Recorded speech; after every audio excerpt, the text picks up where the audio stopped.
Beauty and the Beast. Once upon a time, in a faraway kingdom, there lived a young prince who had everything: wealth, power, and beauty. But there was one thing he lacked: kindness. One stormy night, as lightning cracked through the sky, a poor old woman arrived at the castle gates, shivering from the cold. She knocked and begged for shelter, offering a single red rose in return. The prince laughed cruelly, looking down at her with disgust. "What use is a rose to a man like me? Leave at once." But suddenly, the woman's form changed. Her tattered cloak vanished, revealing a powerful enchantress. Because of your cold heart, you shall bear a curse until you learn to love and be loved in return. A golden light surrounded the prince as he screamed in agony. His hands twisted into claws, his face became monstrous, his voice turned into a growl. The castle walls trembled, and darkness swallowed the once beautiful kingdom. The prince had become a beast, doomed to live in loneliness until the curse could be broken. Morning light shines over a peaceful village. People chat and sell goods, but in one cozy cottage, a father and daughter share a quiet moment. Beauty's father, Maurice, was a kind-hearted but struggling inventor. His hands were rough from years of hard work, but his eyes shone with love whenever he looked at his daughter. Beauty, with her gentle heart and love for books, was different from the other villagers. "I'm off to the market, my dear. What would you like me to bring back?" Her sisters asked for fine dresses and jewelry, but Beauty shook her head with a warm smile. Just a rose, father. A single beautiful rose. As he set off on his journey, Beauty stood at the door, watching him disappear into the distance. She had no idea this would be the last time she'd see him safe and free. Dark clouds form as Maurice rides through the forest. He loses his way and stumbles upon a mysterious castle, its gates creaking open.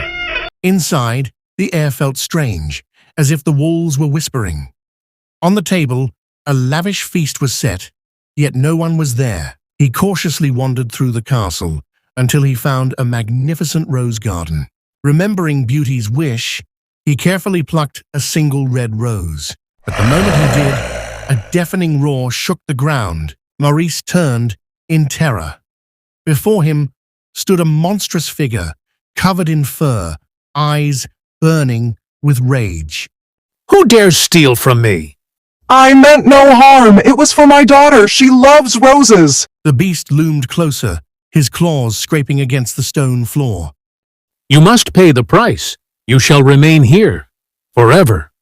Maurice collapsed to his knees, his heart breaking at the thought of never seeing Beauty again. Back in the village, Beauty paced restlessly. Something felt wrong. When Maurice's horse returned without him, panic filled her heart. She followed its path deep into the forest, her heart pounding with fear until she saw the towering castle in the distance. Inside the castle, Beauty bursts through the gates and finds her father locked away. Suddenly, the shadows shifted. The beast stepped forward. "He took from me. Now he must stay." Take me instead. "No, Beauty, I won't allow it." I can't lose you, father. Maurice's eyes filled with sorrow as he realized she had already made up her mind. As Maurice was sent away, Beauty watched him disappear, her heart breaking.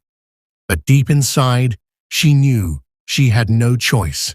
At first, Beauty feared the beast. He was distant, short-tempered, and hopeless. But then, she started to see past his monstrous form. He saved her from wolves in the forest.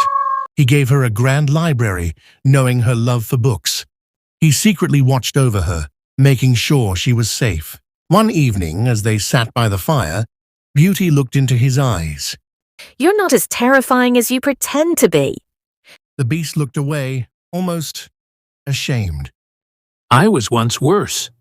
A gentle silence passed between them, one that spoke of understanding, not fear. That night, under the stars, the beast asked, "Do you think you could ever love me?" Beauty hesitated, but before she could answer, she remembered her father. Seeing the sadness in her eyes, the beast made the ultimate sacrifice. Go to him. Be free. Despite the pain it caused him, he let her go, because he loved her. When Beauty returned home, she found her father sick with worry, but something inside her felt empty. Then she saw a vision. The beast was dying. The curse was nearly complete. She rushed back to the castle, only to find him weak, lying in the rose garden. A tear slipped down her cheek as she whispered, No, you can't leave me. I love you. A burst of golden light filled the air. The castle trembled, magic swirled, and the beast transformed before her eyes into a handsome prince.